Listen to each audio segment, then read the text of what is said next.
So before we start studying more about elasticity, कुछ basic चीज़ हमको पता होनी चाहिए. There are few terms relevant to elasticity, that is first is stress and second is strain. तो stress क्या होता है? Stress can be defined as applied force per unit cross sectional area of the body, and strain can be defined as change in original dimension of the body. तो एक एक करके दोनों देखते हैं. स्ट्रेस से स्टार्ट करते हैं. So when we talk about stress,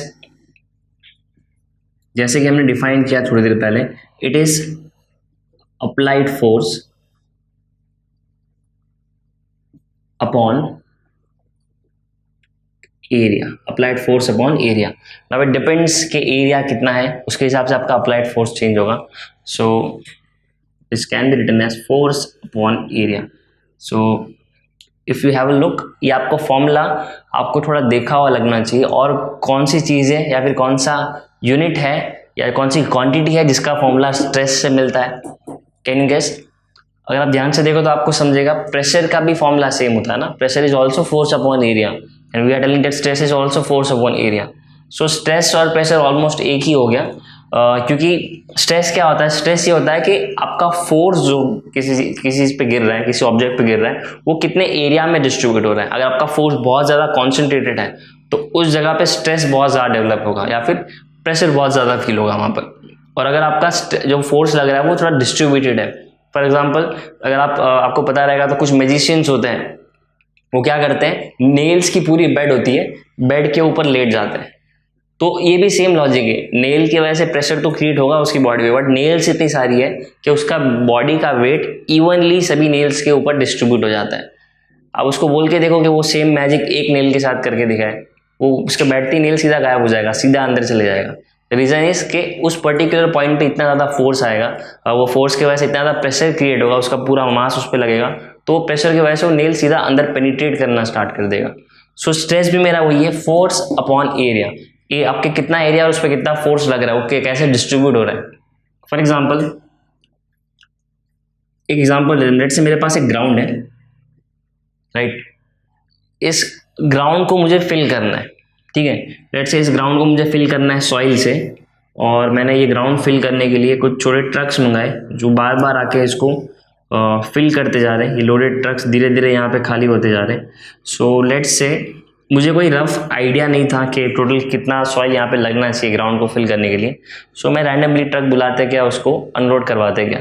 but I notice that after unloading 4 such trucks, मुझे जितना सॉइल चाहिए था ग्राउंड में उतना मुझे मिल गया, राइट. बट एक और ट्रक ऑलरेडी आके रेडी बैठा है अपना सॉइल अनलोड करने के लिए, बट रिक्वायर्ड सॉइल था वो तो ऑलरेडी आ चुका है, मतलब जितना कंटेंट हमको चाहिए था ग्राउंड पे उतना हमको मिल चुका है. सो माई क्वेश्चन इज, इस ट्रक में जो भी सॉइल है, let's say this is around 500 kg, right. अब हमने ऐसे 4 ट्रक यहाँ पे अनलोड किए, तो ये पूरे एरिया में कितना सॉइल होना चाहिए? 500 kg into 4, that is 2000 kg, right. तो ये पूरे ग्राउंड पे 2000 kg इतना सॉइल रखा हुआ है, ऑलमोस्ट 2 टन्स का, काफ़ी ज़्यादा हो गया ये. और 500 kg इतना सॉइल ऑलरेडी इस ट्रक में है. तो मेरा क्वेश्चन ये है कि स्ट्रेस कहाँ ज़्यादा होगा या फिर प्रेशर कहाँ ज़्यादा होगा. लेट से ये जो ग्राउंड है, इसके डायमेंशन हम लेते हैं, लेट से 10 बाई 10, 10 मीटर बाई 10 मीटर, ठीक है.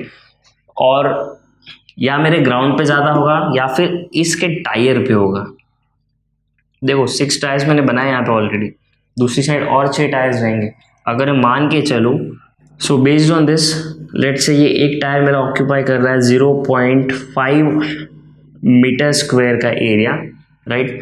और ये मेरा 10 मीटर बाई 10 मीटर, तो इसका एरिया हो गया 10 × 10, that is 100 meter square.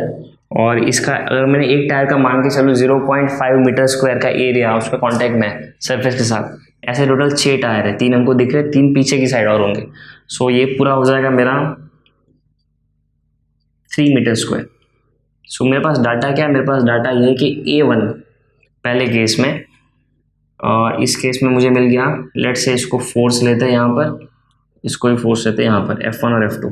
So A1 मेरे केस में है 3 मीटर स्क्वायर. फोर्स हम केजी में ही ले रहे हैं फिलहाल, लेट से वो वेट ही है, that is mass into gravity. यही इसी को इसका प्रॉब्लम सिंप्लीफाई कर देते हैं. This is 500 kg. Normally force हम न्यूटन में लेते हैं, यहाँ पे हम फिलहाल केजी में ले रहे हैं. और यहाँ पे मुझे मिलेगा A2 is equal to A2 would be 100 meter square और यहाँ पे F2 वुड बी कितना, F2 मेरा 2000 kg। देखो when we talk about problem, सिर्फ प्रॉब्लम देख के हमको समझेगा नहीं, हमको डाटा यहाँ पे देखना पड़ेगा, कंपेयर करना पड़ेगा, एनालाइज करना पड़ेगा। सो अगर हम दोनों के डाटा को कंपेयर करें तो आपको यहाँ पे साफ साफ दिखेगा कि इस केस में टायर्स पे स्ट्रेस ज़्यादा होगा, इवन दो यहाँ पे टोटल 2000 kg, यहाँ पे सिर्फ 500 kg, बट यहाँ पे सर्फेस एरिया कंपैरेटिवली काफ़ी कम है। करके देखते हैं हम। सो मेरा स्ट्रेस जो होगा, stress will be force upon area, also for this case force upon area। so इसके लिए मुझे स्ट्रेस कितना मिला, स्ट्रेस मुझे मिला 20। अब यूनिट क्या होगा इसका, यूनिट हम लेंगे न्यूटन पर मीटर स्क्वायर। इसके वजह से मैंने केजी लिया तो मैं यहाँ पे फिलहाल केजी रख रहा हूँ इसको, और इसको हम डिवाइड करेंगे तो इससे तो ज़्यादा ही मिले, चाहे तो हम करके देख सकते हैं। 3 को अगर हम 500 से डिवाइड करें तो कितना मिलेगा मुझे, 3 को अगर हम 50 से डिवाइड करें लेट से तो कितना मिलेगा, 30 के ऊपर चले जाएगा आराम से, 36 यानी 16 पॉइंट समथिंग, और यहाँ पे एक जीरो था, मतलब 160 के आसपास कुछ मिलना चाहिए मुझे। सो अगर मैंने इन दोनों को डिवाइड किया भाई, इस केस में 160 कुछ तो आएगा, 160 प्लस समथिंग आएगा। लेट से अराउंड फिगर 160 यहाँ पर है, 20 वहाँ पर है। तो मेरे ट्रक के केस में टायर्स पे ज़्यादा स्ट्रेस होगा, टायर को ज़्यादा प्रेशर फील होगा। तो जब भी हम स्ट्रेस देखते हैं हमको एरिया फोर्स दोनों कंसिडर करना है, ठीक है। So this was the first quantity stress. अब इसका यूनिट क्या लेंगे स्ट्रेस का, तो हमने पहले भी डिस्कस किया हुआ है काफ़ी चैप्टर्स में। किसी भी क्वांटिटी का मुझे यूनिट निकालना है तो मैं उसके फॉर्मूला से बड़ी ईजीली निकाल सकता हूँ। अब इस केस के लिए हमने तो फोर्स को केजी लिया था, नॉर्मली हम न्यूटन लेते हैं, हम चाहे तो केजी को न्यूटन में कन्वर्ट भी कर सकते थे। सो इस केस के लिए मेरा फॉर्मूला क्या होगा स्ट्रेस के लिए, stress would B force upon area. Force का यूनिट होता है मेरा न्यूटन, एरिया का यूनिट होता है मीटर स्क्वायर। सो स्ट्रेस का मुझे यूनिट मिलेगा, stress would be newton per meter square. So this is what stress is, force upon area. हम देखते हैं भी स्ट्रेस के क्या क्या टाइप्स होते हैं।